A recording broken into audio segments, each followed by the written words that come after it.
Hi there, and welcome to the Homestead Education Podcast. Do you have a homestead, farm, or just dream of a rural life? This is a show to help you and your kids grow your own food and grow as a person. I'm your host, Kody Hanner. I'm a homesteader, homeschool mom of 6, and small town enthusiast. I was raised by an old school rancher and blessed by the grace of God to have been exposed to so much of what rural life has to offer. Join me every week to talk about homesteading, homeschooling, and growth with a homestead education. Hi, everyone, and welcome to the Homestead Education Podcast. Today, I have Stephanie Lee from the Simple Living Made Simple podcast. Welcome. Hi, thank you for having me. Absolutely. So I was telling you before the show that I came across your podcast when I was, actually finding some time in my garden to get to listen to podcasts. And I just, kind of loved your platform of being able to make things a little bit more simple for us. Do you want to tell us a little bit more about yourself and kind of how you came into your podcast and stuff? Sure. So thank you for having me. And I'm excited to be here to speak with you because, you talk all about education and homeschooling and homesteading. And that's really what I cover a lot of on my podcast. And I speak a lot to experts because I'm pretty new in my homesteading journey. I'm a wife and a mother of 5. 6 and under, so we're kind of busy. We have 6, but they're from 3 to 19, so so we are pretty busy. And when we first started with I kind of dove into wanting like a simpler, more self-sufficient lifestyle when I started having kids, which I think is what a lot of people find. And just how to not only save some money but do it for a budget reason, but also to just kind of, you start really taking a look at what you're eating and where your food's coming from and how you can do things yourself. And then you have I had this whole idea that I was going to do it all and I was going to be an awesome mother and I'm going to work and I'm going to do gardening. So how'd that turn out? No. Right. Well, I decided to stay home after my second and I just kind of dove headfirst into it at that point. And then I think what I found was that it was hard to make all the things work. You're trying to juggle all the things, but trying to find ways to simplify it and work with your own rhythms and your own schedules and the seasons that occur, in all areas of life is something that I really got drawn to. And then I started the podcast because I really wanted to talk to experts who had very specific expertise and how they were making it work for them. Like I love talking to people about how, I noted that you said that in your first little bit because I'm the first to admit when I'm not the smartest person in the room. Yeah. It's like, I think people that are drawn to this lifestyle want to do everything. Mm-hmm.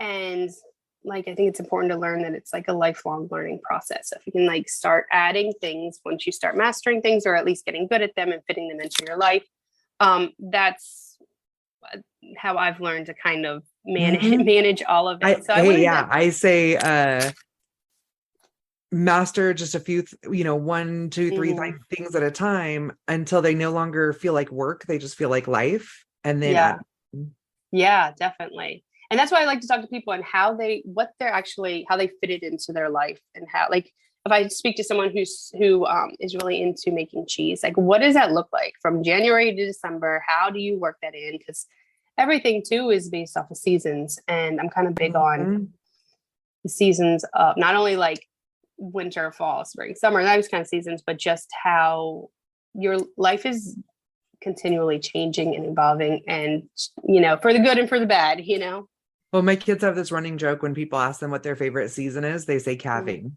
Yeah, that's funny. Is that really their favorite season? Yeah, because they're we have our own cows and then, when we drive our road to town, everybody's cattle ranchers. So there's just babies everywhere. And that's funny. So when does that, because I'm not in the calving yet, obviously, but what season is that? How does that work? It's kind of around here, it's late spring. Okay. There's definitely different areas. I grew up in California and a lot of people would calve in the fall. because we had the really mild winters. Yeah. And then they would just send the cow and calves into the mountains to graze for the winter and bring them back in the spring for branding. Mm-hmm. And so, I think it's different for every community, but for us, it's late spring here. Gotcha. So you kind of work that into your whole homestead. Obviously, your homestead revolves around that, but just the whole workings of your homestead. Uh-huh. Yeah, that's cool. Their least one is farrowing season, because that happens in January here, Wow. where it's -9. And I've actually had my kids out in the barn with heat lamps and sleeping bags, snuggling with a sow while she's farrowing, because it was just too hard on her. Like her whole body was shaking because it was -9. We had heat lamps, we had tarps up. I mean, the whole thing, and her whole body was just like convulsing. So I had a pile of kids under a blanket with a big old sow while she's in labor. I'm sure they'll never forget that. They won't. And it was Valentine's Day, and my husband and I had gone out to dinner and came home and checked at the barn before we went down to the house. And that's when we saw that she wasn't doing well. Like, we let a lot of them just farrow on their own. And she was a great sow who'd farrowed on her own before, but it was just a really bad night. And so the kids were out there with the sleeping bags. I was still in high heels. Wow. Yeah, because we just texted the kids and they came up to the barn on the quad, and everybody worked all night. Like I said, I'm in heels and they're snuggling with the sow. And at one point my daughter had piglets down at the house with a heat lamp, like trying to rub them and get them all warmed up. And that was a fun night. Yeah. Well, that gives you some good stories and things to look back on. Definitely. That's really cool. Those heels are still sitting in my closet and have not been since then. But they, they remind me every time why I don't wear heels.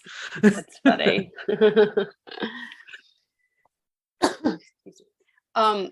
So that's just kind of where we're at. I'm at now, and just kind of trying to add things to the way we live, and kind of chip at the whole self-sufficiency thing as we go. I love that. So what have you found with like building on the seasons of life with the people you've talked to and what you've put together for yourself? And so when I first kind of started it, it seems really overwhelming, especially when you want to do gardening and you want to have chickens and you want to, cook from scratch and you want to preserve everything and all those kinds of things. It's a lot. So, but once you sit back and you realize that like there's a season for gardening, or a specific kind of gardening, it's the spring. And then it just, there's not a formula, because things can be definitely sporadic. No one's is the same. Right. But once you kind of settle into what works for yourself and how it, goes, and you can kind of sit back and let that run like in the back, and take on something else. So like for us, I know now after 10 or so years of gardening, how that works, when I start my seeds, when I put in the garden, and that just kind of, obviously I have stuff I have to do for those, but the thinking of it isn't as intensive. So I can kind of take something else on, once those systems are kind of in place. And then in December, I don't really need to be thinking about my garden. That's not like, I can focus on something else, So it's doesn't have to be so overwhelming all the time, Yeah. So when you mentioned that, it like, for me, December, I am full blown thinking about my garden. Because we have to start everything inside. Right. You have a really short like growing season? Really short growing season. Yeah. We're in a slightly better place where we're at within our county. We're in like a microclimate, but we're still like, I can't put my plants in the ground till like the end of May. Yeah. Okay. So December, that's when I'm ordering all my seeds. Yeah. And then January is when I'm setting up my mudroom, because I use that as and for me, my mudroom is my cold storage in the winter. So then I have to like switch gears and make sure like everything's frozen and that I'm heating up my mudroom, because that takes several days to get it up to like temperature where I can start seeds. And then that's when I start my onions. I start my onions on my birthday every year. It's kind of that's how I remember. Right. So these are rhythms that you created. But you know that now. You don't have to like stress about it or think about it. You just kind of have that formula for yourself. Yeah. And that's when I have my husband pestering me like, you don't need more seeds. Like, I definitely need more seeds. Oh, we always need more seeds for sure. Well, like this year, the kids left a bag of pole beans out in the garden, like a big bag of pole Mhm. beans. And one of the pigs got into the garden and ripped open the bag, and there are seeds everywhere. And I was You're like, so gonna I'm have not a picking lot those of up. So I'm just going to water the heck out of them. yeah, And I will have pole beans going in with my squash and my raspberries and funny. everything. And we'll get whatever pole beans we get. And I'll have to order a new bag in the spring or, Yeah. That would be interesting. That would be a cool experience, like yeah. experiment to see what I'm if I'm calling it that my would work. bean pile. Yeah. Well, good luck with that. I hope that you might find that that's the way to do it, you know. Maybe learn something new. At least I'll have Yeah, something to grow on because it's out there with all my squash and stuff. So that's true. Yeah. That's funny. yeah, Um, I just need corn and then I'd have my three sisters. So there you go. Yeah. That sounds like a good idea. But yeah, I think like the seasons are really how I've kind of been able to manage my mindset around it, you know. I think that that's once you realize things are cyclical and seasonal, it helps kind of put everything into like perspective per se, you yeah, know. with that, like when you talk to people about their seasons of life and their Hmm. actual physical seasons, what do you suggest for people that live like in different climates and things like that? Like, where do you have a suggestion on where they can find information on that? Well, I guess like there's so many people to follow that like I don't I mean I follow people I like and I follow everyone and everything as far as like gardening resources and stuff. But if you can really find someone that is in your climate, that is a good resource. That is really good. There, you know, you have all these extension offices that are in your area. They help with well, that specifically with gardening and stuff. But I think a lot of it too is just trial and error. So you can't be scared of just like jump in and try and kind of see how it works for you. Because even though it may be seasonal as far as location wise, it may not always work with your family or the activities you're doing or you know those kinds of things. So it for me, like I said, my oldest is 6, almost 7. So that's about as long as I've really been focusing on this. And it's taken probably until now, almost, you know, several years of just trying to figure out what works with you and your family and the way your family moves. And like I said, it's ever changing, but that shouldn't be like discouraging. You know, it should Right. just be almost like accepting like that, like this is something that it's just how it is. And you're going to have to learn and adapt. And that's a good thing, really. I find it exciting when I'm like, Hmm. I mean, I obviously have my frustrations. Yeah. But at the same time, I'm like, that didn't work. Like, but I'm really excited to be able to grow our own corn. So next year I'm gonna do, Yeah. X, Y, and Z and like work through it that way. Yeah. Yeah. I mean, you always learn something, even if you fail, you know. So Right? Absolutely. yeah. um, Yep. so what's something that you're trying to like work into your routine next? So this summer we're kind of taking not like a step back. I mean, I had our fifth in April, so our garden is a little bit smaller than normal. We took a year Um, off from having cows and milk because did you? launching the business and stuff, I needed a minute. Yeah, yeah. I mean, it is a lot, and it is a lot to do, you know, and that's okay. Like, you don't have to be doing everything in every moment, you know. No one says you have to do everything, and there's Right? other ways you can source what you need and still be within self-sufficiency or community sufficiency or however it is Yeah. that you want to. Do you have some tips on how to like source what you need in that community sufficiency for those that can't do everything? Well, yeah, I mean, I think that it's important to assess what it is that you want. Like, I think, and this again comes with kind of experience and really Yeah. focusing on what it is that your family consumes and how your family works and what they use and how they just manage, you know, life really. So, like, I mean, if you take inventory of like all the things that you eat regularly, I mean, our family is pretty simple. So we eat very basic foods, like, and then I cook from scratch. So if I need to source my milk and get, well, in Maryland, we can't buy raw milk. So I have to be creative or something, you know? Right. Um, but like knowing those kinds of things and then finding, just do it one at a time, like raw milk. Okay, if I want raw milk, how do I get raw milk? Like we don't live far from the Pennsylvania line. I could always drive over the line and get raw milk if I need to.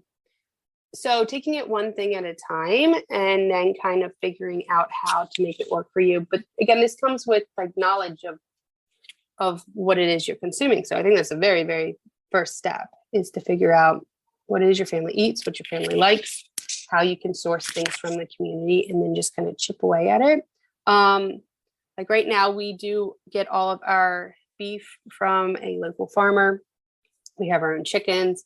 One thing I want to do is have our own meat chickens. Hopefully next year, this year with the newest baby, I have all the plans. It's all ready to go out and to do it and to make those chicken tractors and everything. Just haven't pulled the trigger on that. You know what? We've been wanting to do it. And so what we use is electric fence netting. Okay. And it's not hot. We just use it because it's easy to have with the step-in posts, and we can just move it around the pasture. Really? And then I have a mini, it started out now we have it's supposed to be a chicken tractor, but it's an old one we got from a neighbor. But I took one of those baby gate setups that was an old one that had gotten nasty in our garage and stuff. And I made it into a little hut, and then I put a tarp over it and just zip tied the tarp on. And so at night they have a place to go in, and my son can just swing the little door shut. And in the mornings he lets them back out and they cruise all around. So they just free range then at that point. That's good. Because they have the netting, but it's that's a big area, so yeah, things can be pretty primitive. You don't need it. And I think that's where I'm stuck here. And I find, I'm sure a lot of people do this, they tend to overthink, especially when they have more time than they need. They end up overthinking and fill that time with work and you'll just figure it out. Yeah, I agree. Well, that's usually what I end up having to do, is just dive headfirst, feet first, whatever, into whatever project I am. It's just this time I have to get my husband involved, which is not a problem, but he's a little bit more bring me down to earth. Yeah, I'm laughing because I know that one. And it's actually my husband, I think he's less down to earth than me with some of that stuff, because he doesn't realize how much work it all is. And he's like, yeah, let's do it. He doesn't want to do the work. Yeah. Then I'll be like, okay, well, I think that we should do this to make all of the other work easier. And he's like, yeah, but that's work up front. I'd rather just do the work, you're not proactive, you're reactive. So instead of we're having an issue with one of our fences right now, and a heifer keeps getting out, and I'm like, okay, we need to do a second strand. He's like, or when she gets out, we just put her right back in. And I'm like, no. Yeah. And he's like, well, maybe we could just get a stronger charger box. And I'm like, that's great, but those are $200 when we have the extra fencing to do the second strand right now. And he's like, but then I have to weed eat all the way around the fence. And I'm like, that's probably why she's getting out, because it's grounding out the fence. Let's do that, the up front, and then you won't have to be chasing the heifer all over the countryside. Yeah. Which we have a group of cows. She's just a brat. That's funny. Really? She just wants to get out. That's her and her sister, we named them Thelma and Louise. Oh, that's funny. Because they're troublemakers.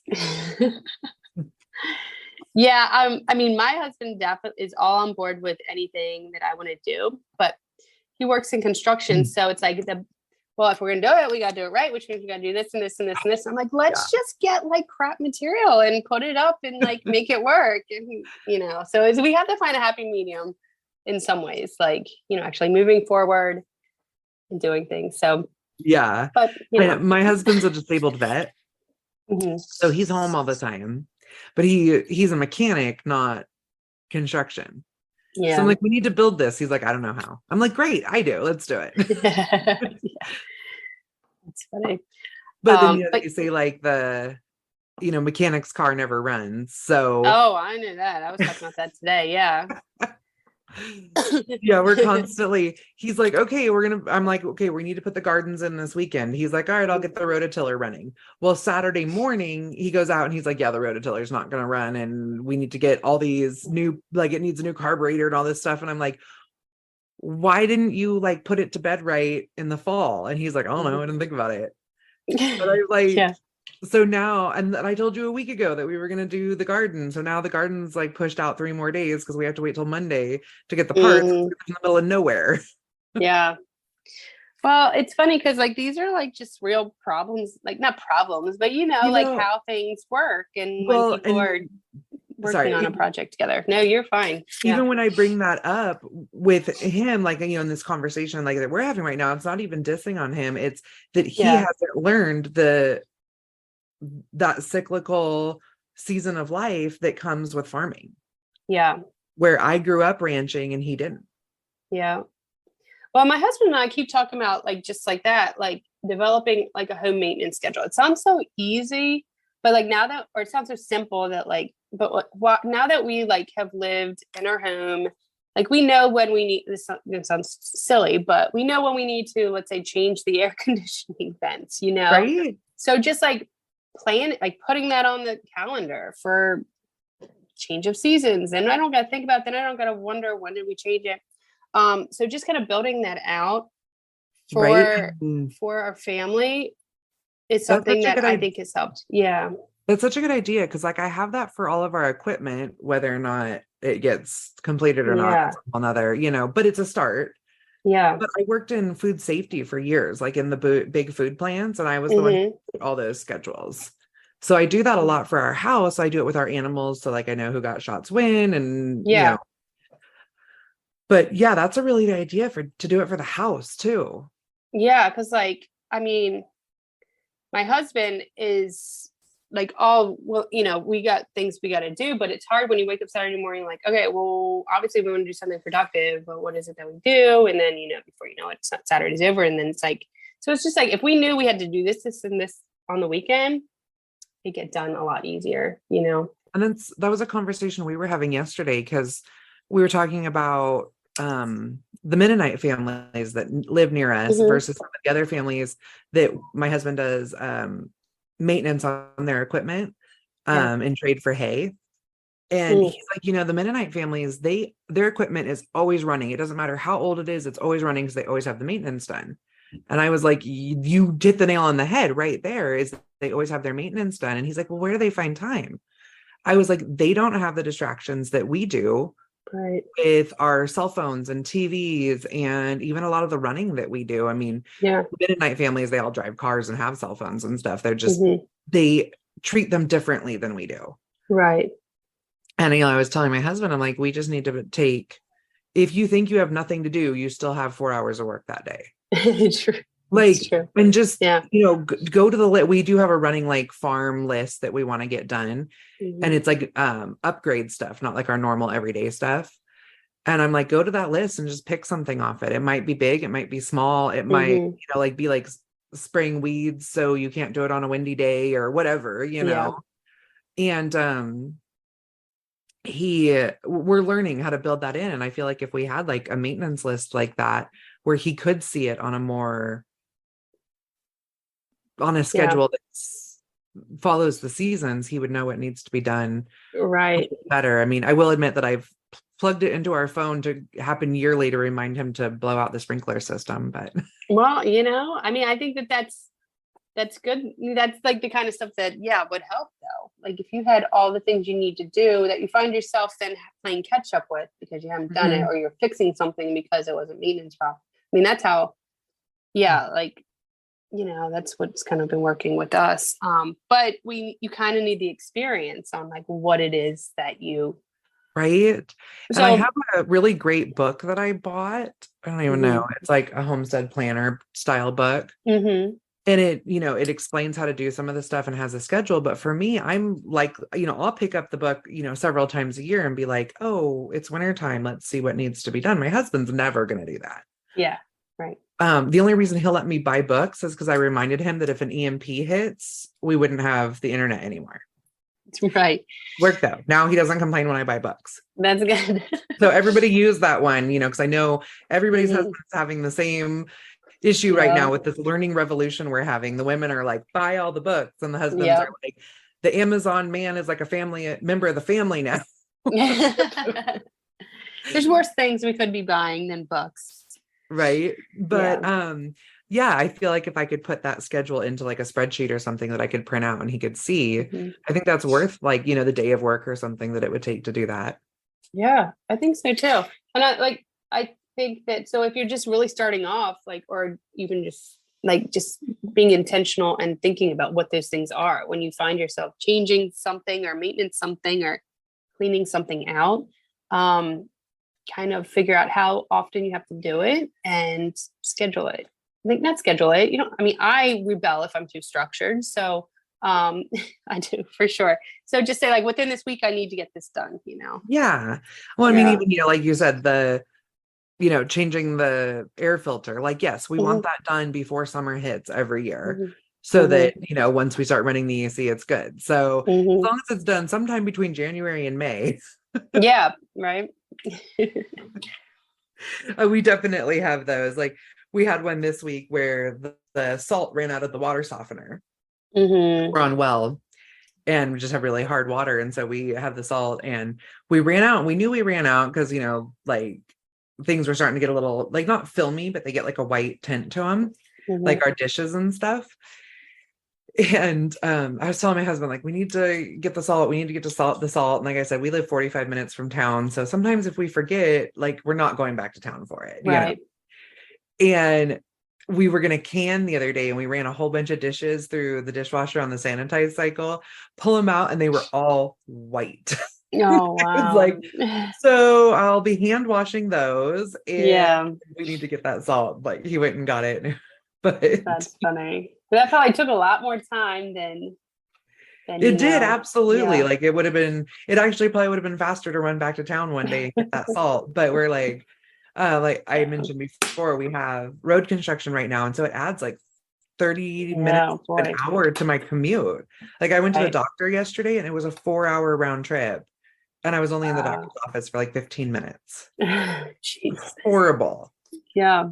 And where they stop you, I never have any service. So I can't even sit there and work. Like, oh boy, that's kind of pain. I'm like looking out the window, like twiddling my thumbs, So I bought snacks for the way home. Well, that was smart. But yeah, if we would have just went and got the salt, it probably, or had it on a schedule, like every 3 months we need to change the salt because that's about how much, but we end up never changing it until we're out. Well, then I guess just having it on hand, obviously, because that's kind of like, that's a good idea too. Well, I'm over here with brilliant ideas, But I mean, that's why you talk to other people, like in our house, we're never going to run out of like garbage bags and batteries and that type of stuff because I order them on subscription, and whether I need them or not, they come and I can cancel the subscription for the month or whatever. But I'm like, you know what? You never know when something's going to happen where we need all of those. But I never thought about it with the salt. That's whether I order it or just make sure when we go buy, we buy 4 bags instead of 2. Yeah. Well, it's those kind of, like I said, those kind of things that like you kind of have to live a little bit in where you are in your home, in your life, to kind of make those routines. So I don't think I've only lived here 5 years and never thought about that. Well, people shouldn't get discouraged, like that with all the overwhelm, because it's always changing, always evolving. Yeah, well, that's like, that's such an easy fix. And that's, I love that that's the type of conversations that we're getting to have as so many of us are moving to such a new lifestyle for us, like where we didn't have our mothers or our grandmothers immediately in the house teaching us these steps. Yeah, right. That we're having to kind of refigure them out because at this point, like, who should be the mentors in my life will stand there and be like, seems like a waste of time. You can just buy that from the store. And I'm like, yeah, but Yeah. And I'm sure you see, as you talk to people, how much of like self-sufficiency revival is happening. We were talking about that a little bit earlier, but like how many people are like yearning to get back to taking control in various ways of like their life. Yeah. And everybody's learning at a different rate, and everybody is learning their own what fits their life. And Mm-hmm. I'm actually this community that we're starting to build on a larger scale. Now I'm starting to see a lot of people start trying to build them in their communities, like Mm-hmm. their geographical communities, not like their internet communities. Yeah. I personally am having a Homestead conference. I don't know when this is going to air, so it might even be after it because it's in like 7 weeks. Mm-hmm. But I'm having a small Homestead conference, about 200 people, just to come and build community. Wow. Yeah, that's really important. There's no Like, community anymore. Yeah. yeah, it's less about, how to grow seeds. You can Google anybody and learn how to grow seeds. Mm-hmm. But building that community with your family and your spouses and your geographical community and stuff it's priceless. Yeah. That's And what I did a couple. Sorry. I was just saying, it's not something you can find just from a You Google search. you really can't. And like I have done something locally with some family and some friends, like teaching. Well, we're going to be doing some canning demonstrations and canning together because a lot of people have never canned and they want to and they're scared of it. And so I'm going to be doing some little local workshops for friends and families this year. But I did do one like in March or so about how to build your pantry, where to source things, like what you would need for a from scratch pantry. Because so many people don't even know what that is or how to build that, or I had to which learn I think is the first step of being self-sufficient is having a pantry. Yeah, Set. I agree. I mean, when we started our all natural journey, I Mm-hmm. thought that I was always a home cooker. I mean, I grew up hunting and we always had gardens and Mm, stuff, but mm-hmm. I didn't realize how much not of a home cooker I was Yeah. until I really started down that journey and realized there was so much more I could be doing. And that was a big shift, changing my pantry from rice-a-roni to, wild rice. And Yeah. if we want rice with dinner and, then how to make it even taste good. Because, at first I'm like, okay, like I followed a recipe to cook rice. Yeah. I'm like, that's disgusting. Mm-hmm. And really having to go through those steps. But my chickens were really happy for a while I figured out how to make some I'm decent sure. I'm flavored sure. rice. Yeah. They got all the scraps. Yeah. And there's even still some things in my pantry that was it like nutritional yeast. I had like a whole jar of nutritional yeast I Mm-hmm. probably had for 4 years at this point. It's probably bad, but I'm like, I don't know what to, I bought it because it seemed like a good idea. Yeah. I had like one recipe that called for it. I have never used it. No, it's good on popcorn. We always do Yeah. our. Yeah. Well, I like it. My kids like it. Mhm. I'm And there's a talking few about other popcorn. recipes or, we were trying to do some of our own like bouillons and Mm-hmm. they're used in there, but it just, it's that figuring out what works for your family. And that just wasn't Yeah. something that was sustainable for us. Right. So we Yeah. moved on from it and I have it still in the pantry and I'm like, okay, I need to figure out what to do with this. Like if it's bad, like maybe the animals would like it. I'm sure my pigs would love it. Yeah. Definitely. Um.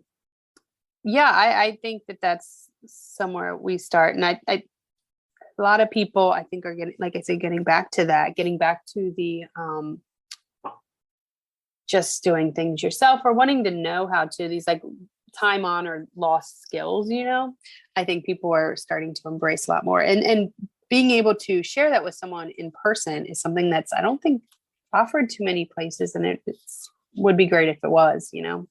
And like there's this, like in our community we have a really close-knit group like that, and Mm-hmm. it's stuff like, one guy, he's diabetic and he controls his diabetes with cider. Mm-hmm. So this is an old community that has a lot of apple trees just growing on the sides of roads and stuff. And he'll go and pick all those apples. He'll take it down to the Mennonites where they have a press and they will press it all for him. And then he takes all the scraps and he'll bring it to us to feed our hogs.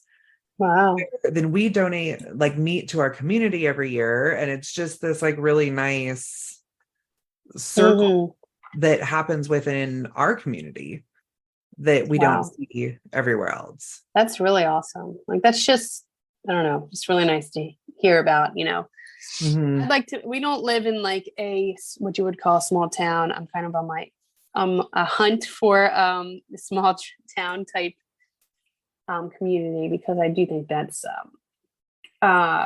ideal for us and our family. Yeah. And you can find it in the larger communities too. It's just Yeah. reaching out and finding those people who are in your corner and Yeah. the same way you do, and want to build that community sufficiency in the local food systems. And if it's not there, you can build it yourself or work on building it. It's kind of where I'm at, hopefully, with our community. Yeah, that's awesome. Mm-hmm. So we're not quite done yet, but Okay. one thing I always like to ask towards the end of my episodes is, what does keep growing mean to you? Keep growing.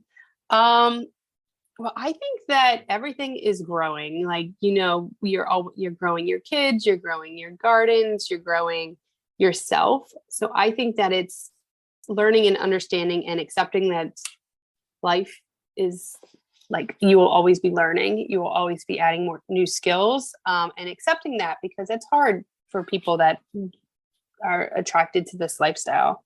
I know when I first started, I had a list, like goals for the year. And I was going to like start baking bread, start sewing, start, chickens and making my own vinegar, all kinds of like crazy stuff. But I really believed it when I first started. And I had to come to the realization that a lot of these are just lifelong skills, and that I'm going to always be learning and not perfecting, but, building on. Well, you find your opportunities. Yeah. Mm-hmm. We the thing with the apples, like every year we do our own apple stuff, and then I feed the scraps to my pigs. So I'm like, man, I need to be doing my own vinegar with this. Like, the pigs can get scraps from the community. Like, I'll use my own for making some vinegar. So, and that's been several years in a row I've said that, and I'm like, okay, I think this year might be the year. So yeah, I think that like just adding things as you go and being okay with that, and like kind of settled in that that's how it is, and enjoying learning, because if you have kids, your kids are watching that. And so to foster that sense of learning and growing is something that's really, really great to pass on to them, and something that you can model for them as well. Yeah. Modeling that behavior is so important. Yeah. And not complaining about it. I think that we grew up in a culture that everything was a complaint. Yeah. I think that people are not sure how to be uncomfortable. If you're uncomfortable, then something's wrong, or something's,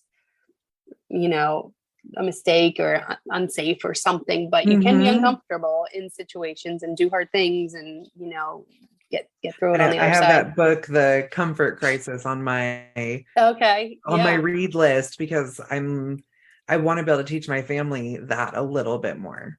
I haven't read that, but I've heard that that's a good one. But I've noticed it even with my kids, like when they say, oh, it's too hard, I said, well, good thing you can do hard things, because you can do this. Right. Yeah. My kids recently, we have a huge berry patch on our property, but we love huckleberry picking, like out in the woods. And they were like, why do we hate picking the berries on our own property, but love going huckleberry picking? That's funny. Yeah. And I said, because the berries on our property are a chore. It's an obligation. It's something that has to be done, where the huckleberry picking is an activity. We're getting out of the house. We're packing snacks. We're hiking. We're, that's an adventure. And they're like, oh yeah, that's true. And I'm like, so maybe look at it, if we're picking a bucket of berries on our property every day, then that allows us the time to get to go on our adventures. And like, it was like all different. They were out there picking berries every day. Wow. So is that mindset shift? Wow. Absolutely. So do you want to tell everyone where they can find you? Sure. So I have the Simple Living Made Simple podcast, which is a lot of fun. Talk to all kinds of experts, from sewing experts to, I had people talk about trading, how to trade and barter. That was really fun. So a lot of different aspects on how to make your life a little bit more simple, a little bit more self-sufficient, and create a home, that you want and for your family. I also have a blog. It's called Winging It on the Homestead. And I have some stuff on there. And follow me on Instagram, and I'll drop all of my new episodes. So yeah, thank you so much. I will make sure I link everything in the show notes, and everybody make sure you go check out Stephanie because she has some amazing information. Oh, thank you so much. Thank you. Did you enjoy today's episode? If so, please head over to your favorite podcast player and leave a comment and review. This helps me to know what you're enjoying and helps others find an episode that can help them. Thank you for joining me today at the Homestead Education, and I hope that I have given you something to think about this week. To help others find me, please comment and leave a review on your favorite podcast player. You can also follow me on Facebook at the Homestead Education and Instagram at Homestead_education. Do you have questions that you would like answered or just want to say hi? Please email me at hello@thehomesteadeducation.com. Until next time, keep growing.